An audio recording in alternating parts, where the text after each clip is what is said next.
नमस्कार, आप देख रहे हैं एनएमएफ न्यूज। आपके साथ मैं हूं नम्रता चौधरी। उत्तर प्रदेश की सियासत में तो इस वक्त भूचाल मचा हुआ है। योगी आदित्यनाथ जबरदस्त चर्चा में हैं और उनके साथ साथ जिस तरीके से कभी दोनों डिप्टी सीएम आपस में बैठक कर रही हैं, तो कभी केशव प्रसाद मौर्य अकेले अपने घर पर सीक्रेट मीटिंग करते हुए पकड़े जा रहे हैं।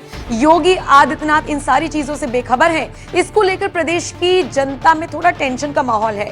टेंशन इसलिए कि आखिर क्या वजह है कि योगी को कई चीजों से साइडलाइन किया जा रहा है, और सबसे बड़ा चिंता का विषय तो यही है कि 2027 से पहले क्या योगी को किनारे लगा दिया जाएगा। अच्छा, सवाल यह भी है कि अगर योगी को किनारे लगा भी दिया जाता है, जो कि इतना आसान नहीं होने वाला, तो फिर 27 में सीएम फेस कौन होगा।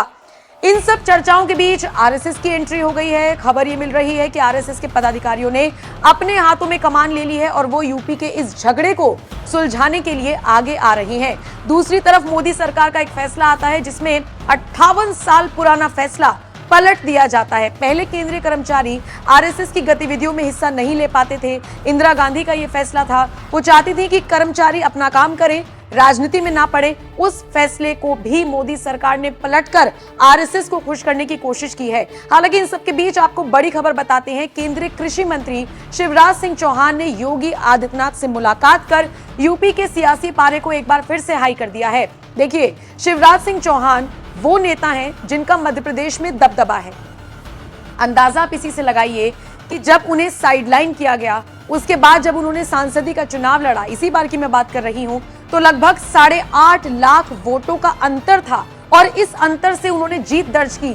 इतना अंतर तो नरेंद्र मोदी भी नहीं ले पाए और इसीलिए ये माना गया कि मध्य प्रदेश में जबरदस्त जलवा है, जबरदस्त भौकाल है शिवराज सिंह चौहान का। और ऐसे में देखिए, उनको मध्य प्रदेश से निकालकर दिल्ली लाया गया, यानी उन्हें केंद्रीय मंत्री बनाया गया। मंत्रिमंडल का शपथ भी हो चुका है, विस्तार भी हो चुका है। और ऐसे में अगर शिवराज सिंह चौहान, जो कि नरेंद्र मोदी के करीबी माने जाते हैं, अगर वो योगी आदित्यनाथ से मुलाकात करते हैं तो तरह तरह की बातें होना लाजमी है। हालांकि ये मुलाकात क्यों हुई, ये आपके लिए समझना जरूरी है।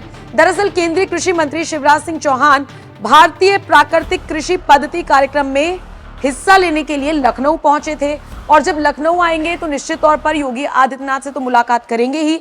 और इसी कड़ी में ये मुलाकात भी हुई और उसके बाद शिवराज सिंह चौहान ने क्या कुछ कहा, उनके बयान के साथ आपको छोड़े जा रही हैं। बाकी आप इस खबर को किस तरह से देखते हैं, कमेंट सेक्शन में अपनी राय हमें जरूर दें। अपने वैज्ञानिकों का मैं अभिनंदन करता हूं।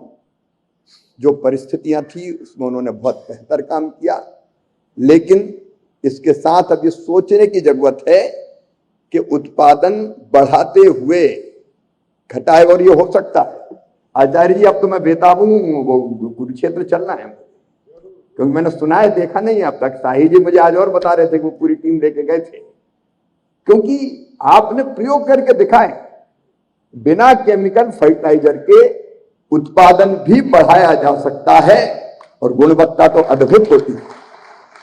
अब मेरे तो मुंह में पानी आ रहा है। साही जी कह रहे थे कि आपके यहाँ जो फल है, सब्जियां, उनका स्वाद, उनकी सुगंध बिल्कुल अलग हो गई। तो ये प्रयोग करके बैठे, ये केवल सैद्धांतिक विचारक नहीं है।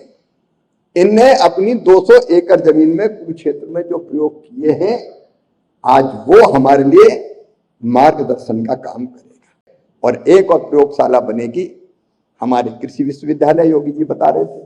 एक कृषि विश्वविद्यालय को प्राकृतिक कृषि के विश्वविद्यालय के रूप में ही बनाएंगे। मैं उनका अभिनंदन करता हूं।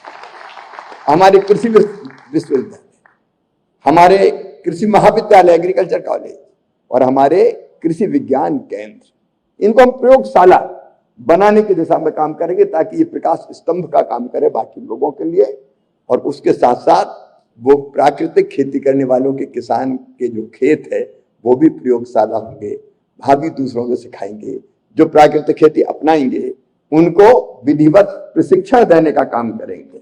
और प्रशिक्षण के साथ साथ एक बात और आती है कि जीवामृत, घनामृत, बाकी चीजें हर एक किसान बनाए, उसमें उनको दिक्कत होती है। ये बना बनाया मिलने लगे कुछ केंद्रों पर, जो किसान चाहे वो बनाए। लेकिन साइंटिस्ट हैं ऐसे हमारे जो ये प्रयोग कर सकते हैं कि भाई अगर मेरी आधा एकड़ जमीन है तो मैं कहाँ अकेला, तो ये प्रयोग भी किए जा सकते हैं कि इसके सेंटर ही बन जाए। जहां बन रहा है जीवामृत, घनामृत लाए और अपना डाला और अपनी खेती करना शुरू कर दी। इस तरह के कई प्रयोग होंगे, तो इस तरह के केंद्र भी बन जाए कुछ।